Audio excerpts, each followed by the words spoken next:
Hello বন্ধুরা, কেমন আছো সবাই? আশা করি সবাই ভালো আছো। আবারও একটি নতুন ভিডিও তোমাদের সামনে নিয়ে চলে এসেছি। এই ভিডিওতে আমি বলবো, যদি কোনো ব্যক্তি সিএসসির মাধ্যমে পাসপোর্ট অ্যাপ্লাই করে থাকে আজ থেকে 5 থেকে 10 বছর আগে, এবং বর্তমানে ওই ব্যক্তির ওই পাসপোর্টের অ্যাপ্লিকেশানটা প্রয়োজন বা এনকোয়ারি অ্যাপয়েন্টমেন্ট প্রয়োজন, কিন্তু সিএসসি অ্যাকাউন্ট খুললে কোনো রকম ডেটা শো করছে না। তো সেক্ষেত্রে সেই পুরনো পাসপোর্ট বা পুরনো যে ইয়ারের নাম্বার বা ফাইল নাম্বার কিভাবে খুঁজে পেয়ে তার যে কাজের প্রয়োজন সেই কাজ মেটাবে, আমি কিন্তু এই ভিডিওতে স্পষ্ট দেখাবো। এবং আমি কিন্তু একটি পুরনো ফাইল খুঁজেও তোমাদের সামনে কিন্তু দেখিয়ে দেবো। তো চলো বেশি কথা না বাড়িয়ে ভিডিওটি সম্পূর্ণভাবে দেখানো যাক যে কিভাবে পুরনো ফাইল খুঁজতে হয়। তো ভিডিওটি শুরু করার আগে, হ্যালো গাইস, তোমরা দেখছো নিউজ কোয়ারি ইউটিউব চ্যানেল। আমার চ্যানেলে নতুন দর্শক হয়ে থাকলে প্লিজ দয়া করে চ্যানেলটা সাবস্ক্রাইব করবে এবং পাশে থাকা বেল আইকনটি ক্লিক করে অল নোটিফিকেশানটি অন করে রাখবে, এরকম গুরুত্বপূর্ণ ভিডিওর নোটিফিকেশান সবার প্রথমে নিজের মোবাইল ফোনে পাওয়ার জন্য। কারণ আমি একটি কথা বলি, আমি যে ভিডিওগুলো আমি আপলোড করি সেগুলো কিন্তু 100% ওয়ার্কিং ভিডিও। আমি কিন্তু সবার প্রথমে নিজের প্রতি ট্রাই করি, তারপরে কিন্তু সেটা তোমাদের জন্য পাবলিশ করি। তো অবশ্যই কিন্তু ভিডিওটা প্রথম থেকে শেষ পর্যন্ত দেখবে। এবং আরেকটি ঘোষণা, যারা ইতিমধ্যে পাসপোর্টের অ্যাপ্লিকেশান করেছো, অনেক দিন হয়ে গেল, 2-4 মাস হয়ে গেল, এবং এনকোয়ারি অ্যাপয়েন্টমেন্টের প্রয়োজন বুক করতে পারছো না, তারা কিন্তু অতি অবশ্যই আমি মোবাইলের যে নাম্বারটি লিখছি এই নাম্বারে কিন্তু যোগাযোগ করবে। অবশ্যই কিন্তু তোমাদের এনকোয়ারি অ্যাপয়েন্টমেন্টটা বুকিং করে দেওয়া হবে। নাম্বারটা আমি মুখে বলে দিচ্ছি, 9734332547, এই নাম্বারে যোগাযোগ করবে। তো চলো ভিডিওটি শুরু করি। সবার প্রথমে তোমরা কি করবে, তোমাদের মোবাইল বা কম্পিউটারে বা ল্যাপটপে যে কোনো ডিভাইসে তোমাদের যে সিএসসি আইডি সেটি কিন্তু লগ ইন করে নেবে। আমি কিন্তু আমার সিএসসি আইডিটা এখানে লগ ইন করে নিয়েছি। ইউজার আইডি পাসওয়ার্ড কিন্তু বসিয়ে ক্যাপচার কোড দিয়ে কিন্তু আমি সাইন করে নিচ্ছি।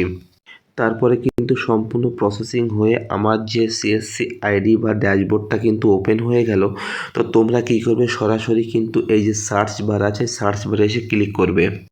তারপরে কিন্তু তোমরা কি করবে, এই সার্চ বারে লিখবে পাসপোর্ট বলে লিখলে দুটো অপশান কিন্তু তোমাদের সামনে ওপেন হবে। প্রথম এটা মাইগ্রেশন সার্ভিস, তারপরে কিন্তু এটা দুটো অপশানের মধ্যে তোমরা কিন্তু সেকেন্ড যে অপশানটি আছে পাসপোর্ট সার্ভিস, এই পাসপোর্ট সার্ভিসে কিন্তু ক্লিক করতে হবে। তারপরে তোমাদের সামনে সমগ্র ইন্ডিয়ার মধ্যে বা সমগ্র ভারতবর্ষের মধ্যে যতটা আরপিও অফিস অর্থাৎ রিজনাল পাসপোর্ট অফিস আছে টোটালটাই কিন্তু দেখাবে। তো তার মধ্যে যে রিজনাল পাসপোর্ট অফিসের আন্ডারে তোমার পাসপোর্ট অ্যাপ্লিকেশানটি আছে সেই পাসপোর্ট অফিসটা কিন্তু সিলেক্ট করে নিতে হবে। আমার কিন্তু কলকাতা আরপিও, সেক্ষেত্রে আমি আরপিও কলকাতা সিলেক্ট করে নিচের দিকে এসেছি, এবং নিচের দিকে একটি অপশান কিন্তু লেখা আছে গো টু পাসপোর্ট সেবা। তো আমি কিন্তু কলকাতা আরপিও অ্যাপার্টমেন্টে নেব বলে আমি কিন্তু আরপিও কলকাতাতে ক্লিক করে আরপিও কলকাতার অফিসিয়াল ওয়েবসাইটে কিন্তু আমি ঢুকে যাচ্ছি। তারপরে কিন্তু এরকম একটি ড্যাশবোর্ড ওপেন হবে, যেখানে কিন্তু সবার প্রথমে এই যে অপশানটি আছে সেভ সাবমিট অ্যাপ্লিকেশান, এখানে কিন্তু তোমাদের ক্লিক করতে হবে। ক্লিক করার পর তোমাদের সামনে কিন্তু এরকম ড্যাশবোর্ড ওপেন হবে, যেখানে কিন্তু 5টা নাম তোমাদের শো করবে।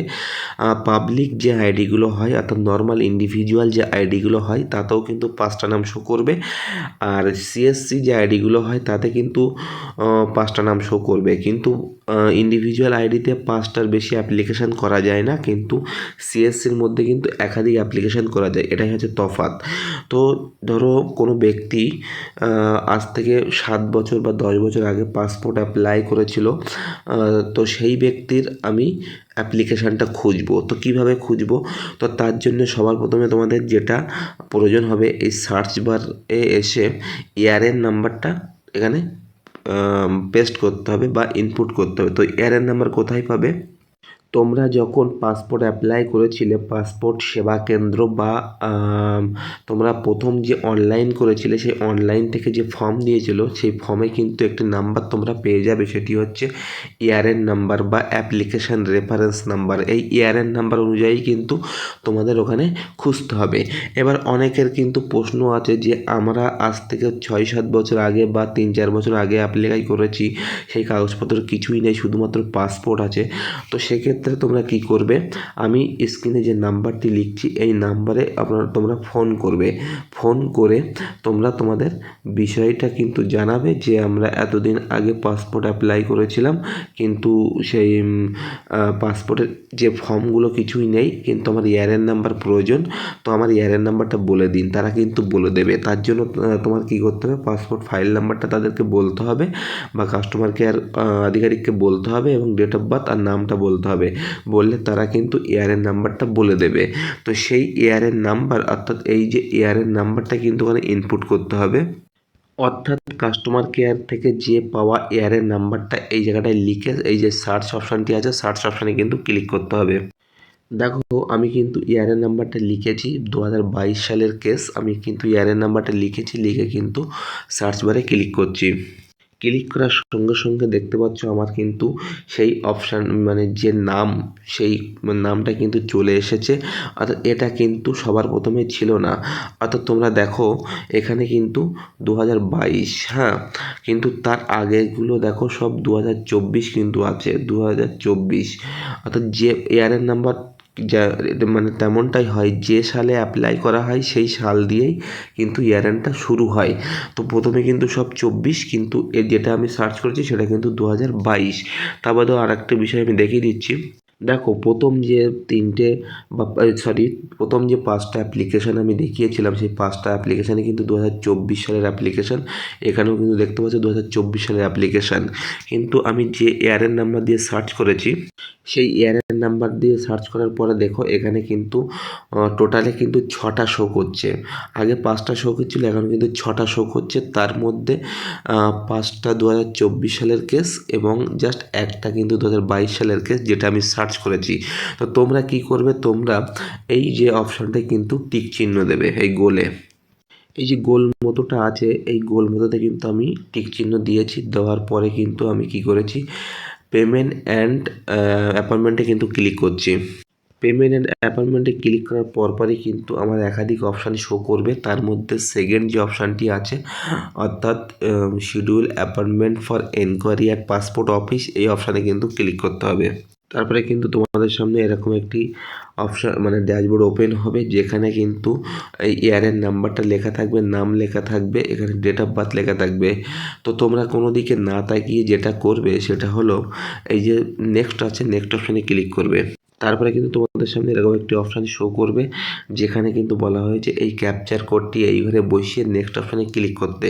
নেক্সট অপশানে ক্লিক করার সঙ্গে সঙ্গে কিন্তু তোমাদের অ্যাপয়েন্টমেন্টটা বুকিং হয়ে যাবে। এবং বুকিং হওয়ার পরপরই কিন্তু তোমাদের এরকম অপশান দেখাবে যে এখানে কিন্তু অটোমেটিক্যালি 10/1/2025 বুকিংটা দিয়েছে। যদি এই ডেটে তোমাদের মানে যেতে না পারো, সেক্ষেত্রে তোমরা মানে এখান থেকে ক্যালেন্ডার চিহ্নতে ক্লিক করে ওখানে কটা ডেট ফাঁকা আছে সবুজ কালার থাকবে, সেই ডেটে কিন্তু তোমরা নিতে পারো। তবে একটা কথা বলি, অ্যাপয়েন্টমেন্ট বুকিং করা কিন্তু খুবই টাফ বিষয়, মানে অমাবস্যায় চাঁদ দেখার সমান, এরকমই একটা কিন্তু বিষয়। তো তোমরা কিন্তু সেটা অবশ্যই কেয়ারফুলি ভালোভাবে করবে, তবেই কিন্তু অ্যাপয়েন্টমেন্টটা বুক করতে পারবে। তো যখন তোমরা মানে অ্যাপয়েন্টমেন্টটা ধরতে পারবে, তখন কিন্তু এরকম অপশান দেখাবে, তখন তোমরা এখানে বুক অ্যাপয়েন্টমেন্টে ক্লিক করবে।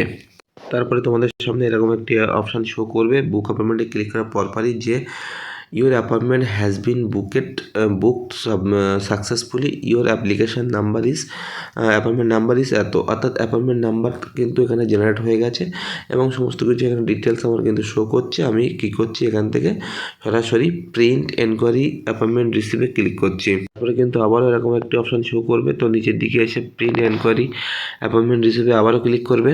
তারপরে কিন্তু ফাইনালি তোমাদের সামনে সেই অ্যাপয়েন্টমেন্টের যে লেটারটা বা অ্যাপয়েন্টমেন্ট কপিটা সেটি কিন্তু তোমাদের এরকম ওপেন হবে ডিভাইসে। তো তোমরা সেখান থেকে প্রিন্ট আউট বা পিডিএফে সেভ করে নেবে, নিয়ে এটা নিয়েই কিন্তু তোমাদের রিজনাল পাসপোর্ট অফিসে যেতে হবে সব ডকুমেন্টস নিয়ে। তাহলে কিন্তু তোমরা বুঝতে পারলে যে যত পুরনো ডকুমেন্ট বা পুরনো ফাইল নাম্বারই হোক না কেন সেটি কিভাবে সিএসসির মধ্যে খুঁজে পাওয়া যায়। টোটাল কিন্তু এ টু জেড কিন্তু আমি দেখালাম। একই রকম পদ্ধতি অবলম্বন করলে তোমরাও কিন্তু পুরনো ফাইল খুঁজে পেয়ে তার অ্যাপয়েন্টমেন্ট বুক করতে পারবে। তো এই ছিল ভিডিওটি যদি ভালো লেগে থাকে লাইক করবে, কমেন্ট করবে, শেয়ার করবে। আর আমার চ্যানেলে নতুন দর্শক হয়ে থাকলে প্লিজ দয়া করে চ্যানেলটা সাবস্ক্রাইব করে আমাকে সাপোর্ট করবে নেক্সট ভিডিও পাওয়ার জন্য। এবং সেই যাওয়ার আগে আবারও একটা কথা আমি বলে যাচ্ছি, যারা এনকোয়ারি অ্যাপয়েন্টমেন্ট বুক করতে চাও তারা কিন্তু অতি অবশ্যই স্ক্রিনের এই নাম্বারে যোগাযোগ করবে, তোমাদের কিন্তু এনকোয়ারি অ্যাপয়েন্টমেন্ট বুকিং করে দেওয়া হবে। তো ভিডিওটি এই পর্যন্ত, ভালো থাকবে, দেখা হবে পরের ভিডিওতে, ভালো থাকবে।